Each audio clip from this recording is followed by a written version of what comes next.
Évangile de Jean, chapitre 3. Mais il y eut un homme d'entre les pharisiens, nommé Nicodème, un chef des Juifs, qui vint, lui, auprès de Jésus, de nuit, et lui dit : Rabbi, nous savons que tu es un docteur venu de Dieu, car personne ne peut faire ces miracles que tu fais si Dieu n'est avec lui. Jésus lui répondit : en vérité, je te le dis, si un homme ne naît de nouveau, il ne peut voir le royaume de Dieu. Nicodème lui dit : comment un homme peut-il naître quand il est vieux? Peut-il rentrer dans le sein de sa mère et naître? Jésus répondit : en vérité, je te le dis, si un homme ne naît d'eau et d'esprit, il ne peut entrer dans le royaume de Dieu. Ce qui est né de la chair est chair, et ce qui est né de l'esprit est esprit. Alléluia. Ne t'étonne pas que je t'ai dit, il faut que vous naissiez de nouveau. Le vent souffle où il veut, et tu en entends le bruit. Mais tu ne sais d'où il vient, ni où il va. Il en est ainsi de tout homme qui est né de l'esprit. Nicodème lui dit : comment cela peut-il se faire? Jésus lui répondit : tu es le docteur d'Israël, et tu ne sais pas ces choses. En vérité, je te le dis, nous disons ce que nous savons, et nous rendons témoignage de ce que nous avons vu. Et vous ne recevez pas notre témoignage. Si vous ne croyez pas quand je vous ai parlé des choses terrestres, comment croirez-vous quand je vous parlerai des choses célestes? Personne n'est monté au ciel, si ce n'est celui qui est descendu du ciel, le Fils de l'homme qui est dans le ciel. Et comme Moïse éleva le serpent dans le désert, il faut de même que le Fils de l'homme soit élevé, afin que quiconque croit en lui ait la vie éternelle. Car Dieu a tant aimé le monde qu'il a donné son Fils unique, afin que quiconque croit en lui ne périsse point, mais qu'il ait la vie éternelle. Dieu, en effet, n'a pas envoyé son Fils dans le monde pour qu'il juge le monde, mais pour que le monde soit sauvé par lui.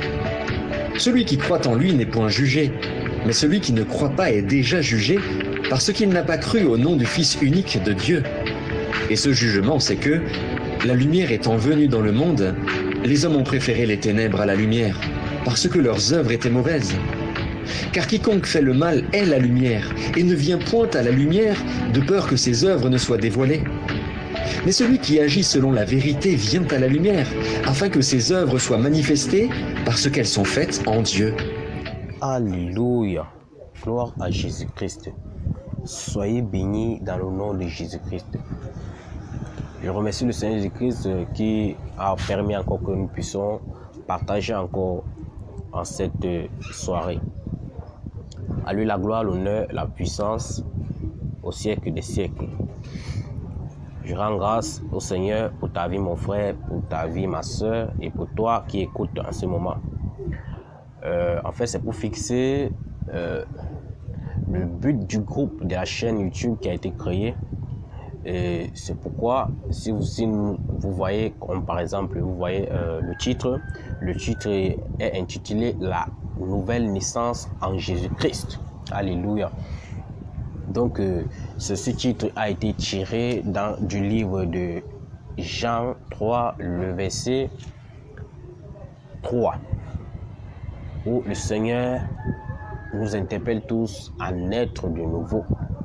Et c'est pourquoi même, par la suite, il dit, il faut que si un homme, ne naît de nouveau, il ne peut entrer dans le royaume de Dieu.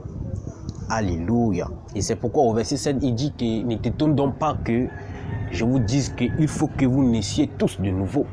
Le Seigneur Jésus-Christ nous fait comprendre que, c'est pourquoi au verset 7, il dit que ne t'étonne pas que je dise qu'il faut que vous naissiez tous de nouveau. Le Seigneur Jésus-Christ nous fait comprendre ici que la naissance de nouvelle est une naissance à laquelle nous passons tous les hommes doivent passer pour entrer dans le royaume des cieux. Et pourquoi il compare cela au vent? Il dit que le vent souffle où il veut. On ne sait pas d'où il vient, mais on entend seulement le bruit. Alléluia. La nouvelle naissance, on ne la voit pas, puisqu'elle est une naissance d'esprit. Jean 1, le verset 12. Mais à tous ceux qui l'ont reçu, elle a donné le pouvoir de devenir enfants de Dieu. Verset 13, lesquels sont nés ni de la volonté de l'homme, ni de la volonté du sang, mais c'est de la volonté de Dieu.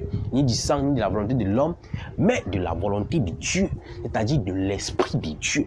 Et comme cet Esprit est invisible, on ne pourra donc pas la voir, on ne pourra donc pas le voir, mais on pourra ressentir sa présence, on pourra ressentir les manifestations de sa présence. C'est pourquoi le Seigneur compare cela au souffle du vent. Alléluia. Gloire à Jésus-Christ. Nous aurons le temps d'en parler de la nouvelle naissance. Mais ici, nous voulons juste faire une description simple. En fait, nous allons parler de la nouvelle naissance d'abord d'une manière fondamentale. Nous allons parler du retour du Seigneur Jésus-Christ. Jean 14, le verset 2 et à 4, nous pouvons même jusqu'à 3, où il nous dit qu'il part nous préparer une place et il revient, il viendra nous chercher. Nous en parlerons du retour du Seigneur Jésus-Christ, sûrement qu'on appelle, on parlera aussi de l'enlèvement. Oui, nous parlerons de la sanctification, Hébreux 12, le verset 14, sans laquelle nul ne verra le Père. Alléluia.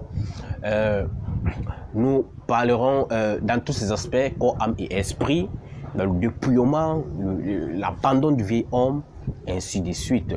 Nous parlerons en réalité de la persévérance dans la foi en Jésus-Christ, le fait d'être attaché au sceptre qui est Jésus-Christ.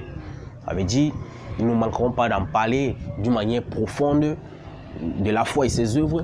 Nous ne manquerons pas d'en parler du baptême d'eau et du baptême du Saint-Esprit, et même aussi du baptême de feu. Il y a un seul baptême. Alors tous ces baptêmes, c'est un seul baptême qui est subdivisé en trois, oui. Le baptême d'eau, le baptême du Saint-Esprit, le baptême de feu. Nous en parlerons d'une manière profonde. Et nous saurons que celui qui ne fait pas le baptême d'eau dans les conformités n'est pas en réalité entré dans la grâce d'une manière conforme. Nous verrons aussi que celui qui a vraiment un disciple de Jésus-Christ doit être véritablement rempli du Saint-Esprit. Nous verrons tout cela. Le baptême du feu qui peut résumer tout l'ensemble des souffrances que tous ceux qui ont suivi le Seigneur Jésus-Christ endurent dans la marche chrétienne.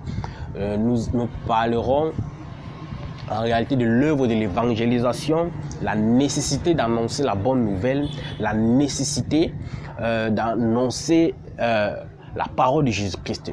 Nous parlerons de la sainte doctrine de Jésus-Christ, la doctrine qu'il a établie et a demandé à ses disciples au verset 20 de Matthieu 28, où il dit « Et les prescrit, et les enseigner tout ce que je vous ai prescrit ». Il s'agit de sa doctrine, un ensemble de règles, un ensemble d'éléments fondamentaux afin que ceux qui l'ont reçu mangent une nourriture solide pour les faire croître.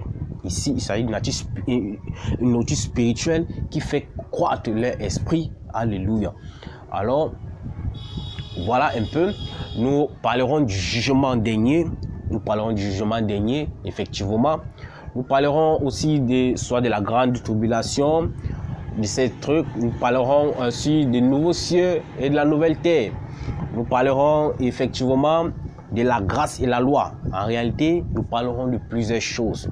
Voilà quelques points d'abord que nous avons soulignés. Et par la grâce du Seigneur, nous croyons que nous le ferons. Et par sa grâce, nous verrons aussi cela, la divinité de Jésus-Christ. Qui est réellement Jésus-Christ? Est-il un homme? Est-il un prophète? Est-il le fils de Marie? Est-il le fils de Joseph? Est-il? Il est vrai, a-t-il porté tous ces titres? Mais qui est-il réellement? Quelle est sa nature réelle, sa nature spirituelle? Qui est-il? Nous verrons cela par la grâce du Seigneur Jésus-Christ. Donc, voilà.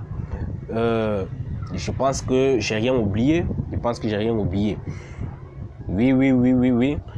j'ai rien oublié. Nous parlerons aussi de l'église et savoir qui est l'église, c'est quoi l'église, qui fait partie de l'église et qui ne fait pas partie de l'église, qui se prépare pour l'enlèvement et qui ne se prépare pas pour l'enlèvement. Quels sont les comportements qui prouvent que nous sommes encore dans la foi et quels sont les comportements qui prouvent que nous sommes déjà hors de la foi et comment s'examiner Si nous sommes encore dans la foi ou ici nous ne sommes plus, nous verrons cela par la grâce du Seigneur. L'adoration, comment adorer le Seigneur? En esprit, en vérité, comme le livre de Jean 4 nous dit, en esprit et en vérité. Nous verrons tout cela, comment adorer le Seigneur, soit en prière, soit dans le jeûne, soit maintenant dans les cantiques inspirés. Alléluia. Comment le chrétien doit se vêtir d'une manière physique, c'est-à-dire se vêtir son corps, son habillement. Quels sont les vêtements qui sont exclus des enfants de Dieu? Quels sont les vêtements mondains que le Seigneur n'aime pas? Qu'est-ce qu'il aime, qu'est-ce qu'il n'aime pas? Quels sont les accoutrements, les coiffures que le Seigneur aimerait que ses enfants puissent mettre et qu'est-ce qu'il n'aime pas? Voilà, nous verrons tout cela dans la grâce du Seigneur Jésus-Christ. Alors, mes frères et sœurs, soyez le bienvenu. Vous êtes chez vous. Que le Seigneur Jésus-Christ vous bénisse. Et soyez toujours présents. Écoutez toujours les enseignements que le Seigneur vous accorde par la nouvelle naissance. Le Seigneur vous bénisse. Partagez le lien et que aussi tous, comme Matthieu 28, le verset 19 dit, allez dans tout le monde entier, prêcher la bonne nouvelle. Alléluia. Par ce moyen informatique, il faut que l'évangile aussi soit prêché à travers. Peut-être nous ne pouvons pas nous déplacer, nous sommes sur place, mais le Seigneur permet que à l'échelle mondiale, même si vous êtes en Amérique, que vous soyez en Europe, que vous soyez au Canada, que vous soyez où que vous soyez, que l'évangile aussi vous soit parvenu. Et juste par un lien que vous pouvez partager à quelqu'un, par un message que vous pouvez partager à quelqu'un, cet évangile, ce message pourra lui faire quelque chose et que lui aussi soit sauvé. Alléluia. Donc, contribuer aussi au processus de rachat, au processus du salut de plusieurs. Donc, que le Seigneur vous bénisse. Shalom, shalom.